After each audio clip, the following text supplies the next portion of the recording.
Making someone feel beautiful is the power we have at the camera. That's the power of a good photographer, is what you can give back to your subject, which may be the first time in their life that they view themselves as beautiful. So you want to be a better visual storyteller.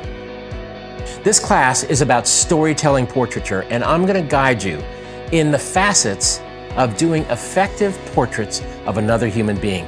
Nowadays, in this amazing digital world that we live in, I revel in it.